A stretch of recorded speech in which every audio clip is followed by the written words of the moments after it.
And welcome back to the Kenny and JT show here on News Talk 1480 WHBC. Spring training week continues for the Cleveland Guardians, and joining us right now is the current bench coach for the Guardians, DeMarlo Hale. DeMarlo, thanks for making time for us. How's spring training going so far? Pretty good. Not a lot of hiccups.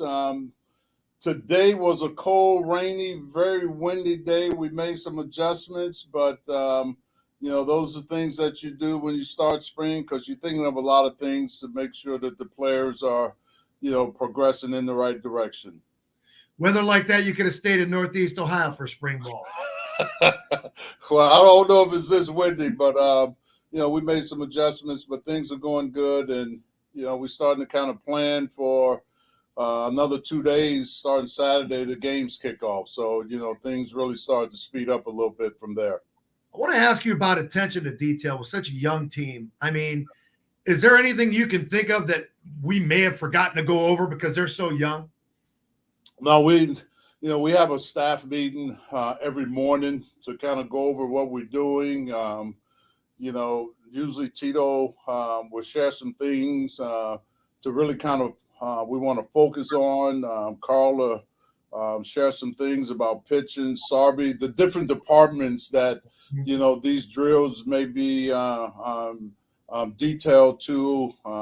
Usually that staff or that guy over the department, whether it's Sandy, Sarby, we touch on some of those things. So, you got to do it now and kind of repeat it through this spring training. Because as you know, when the season comes, things start to speed up a little bit. The travel, the in and out of hotels. So, we pretty good with the details early in spring. DeMarlo, I guess, got introduced to you a couple of years ago when Tito had the health issues, and you took over as the interim manager. So everybody found out who DeMarlo Hale was, right? As the interim manager. Well, you're the bench coach as well. So we know as the manager, you're pulling all the strings. As the bench coach, what are you doing for our listeners and our viewers out there that are checking this out on Facebook and listening on WHBC? What's the job of the bench coach when Tito's healthy and they're in control? Well, I mean, spring training, there's planning of schedules. You got, I think we got like over 60-some people in camp.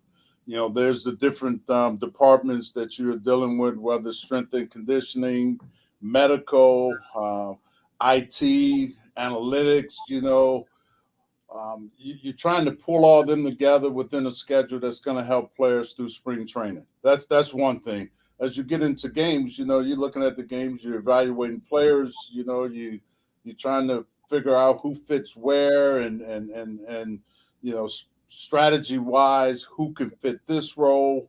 You kind of progress into the season where you're doing the same thing, but it's for wins and losses, and also it's for the development of players. We had a young team, so there's a development aspect that is there already because they're young. We're not developing Jose Ramirez, right. But you have to be conscious of where players are at in their careers and their development, but also have them where they're also being winning players and doing the right things.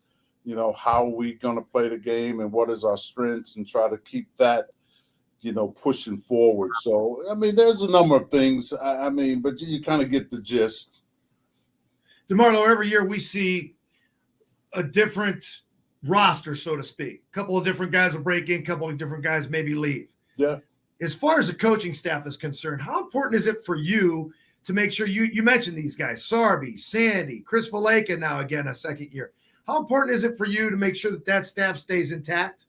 Yeah, it's easier for Tito, because he knows the staff. We got a new addition in JT, but for the most part, all of us, kind of know where they at, what they feeling. Me as the bench coach, helping making schedules. I kind of know what Sandy wants. He's given me his plan of attack through the first 10 days of spring training, workload of catchers.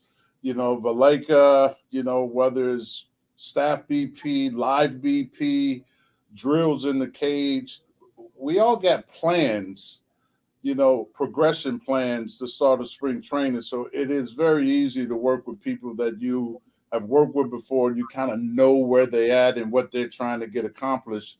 And I think, I'm not speaking for Tito, but I think as a manager, you kind of like that because there's a comfort and a trust there that is continually to build. DeMarlo Hale, our guest, Guardians bench coach here on the Kenny and JT show. Spring training underway for the Guards. Happy to be bringing you the coverage as we do each and every year. And DeMarlo, you've been with Tito before. Got a nice ring previously with that that trip to Boston, and you're with him again. What makes him such a good manager? Ooh. It's a number of things, but me personally, and kind of like my journey that I've had with him, over the years, when I worked with him in Texas for a year and then in Boston, he's helped me grow, no doubt, and become a better coach. But him as a manager, there's a feel that he has for games and situation, how the games go.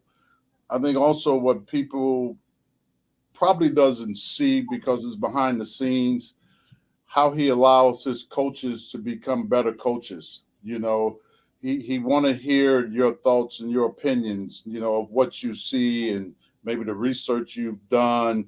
He wants you to bring that up and bring it to the light. So, for me, my personal, I grew with him as a coach. I did do 2 different jobs under him as a staff member, but he's got a good feel for the game. He also understands where players are at in their careers, and when I became his third base coach, is one thing he told me. He said, "I'm not going to ask players to do things they're not very good at," and it kind of reminded me, like, okay, that makes sense. The situation may say, "Can we bunt here?" But maybe it's David Ortiz. It's like, Right. Oh, he's not bunting. He might hit a home run. So he just knows his players and understand how he can put them in a better position to perform better. It's a gift. I'm telling you, it's a gift. Not only he prepares himself and is very prepared for situations, and for me, he's a Hall of Fame manager. That's interesting. We agree with that point too. You guys have been together for so long. I can't say, or I can't ask the question of whether or not you'd rather work with a younger team or a more veteran team. But obviously there's challenges with a young team. We all understand that. But is there other differences other than the fact that you might get a little bit more frustrated the younger they are? Yeah, that's an interesting question because I think each team is different, and there's some advantages to having a young team too. There's a recovery that they can recover quicker too. The older team, sometimes the veteran, the experience kind of plays or shows his face a little bit doing different parts of the season. I think, like Tito said, let's stay in the moment, and this is what we got. And we got a very good team, and there's some young players that, guess what? They're establishing themselves, and you don't have to break the norm. Don't be the norm where it's going to take you 4 or 5 years to just get that comfortable. Get comfortable in the next 2 years. So it just depends on who we have, but I've kind of experienced both the veterans and the young teams. I kind of come into spring training. It's kind of a nice feeling to say, okay, adjust to the team you have, because it kind of keeps you as a coach a little bit sharper instead of the same old, okay, here we go. We're going to have to be careful with this and maybe not do that. So I think it helps coaches too. Well, that young team made an imprint on Major League Baseball last year for sure, and that experience can only help them be a better ball club this year, and a good team last year, but maybe a great team this year. And best of luck to you, Tito, the entire staff, the players. We're looking forward to another exciting year of Guardians baseball, DeMarlo. Sounds good. See you guys. Thanks for the. You got it. And if you need those tickets for the Hall of Fame, you let us know. We'll get you in this time. All right. Okay. Hey, I'm going to take you up on that because I like going down there sometimes on an off day to get away and enjoy it. So yeah, I'll take you up on that. We'll give you our business card to Bart and pass that along to you. All right. You're not gonna put it on the air where everybody know, right? No, we can't do that. Just for you, DeMarlo. Be well, all right? All right, talk to you guys. All right, there he is, DeMarlo Hale checking in with us here on the Kenny and JT Show. Back with more right after this.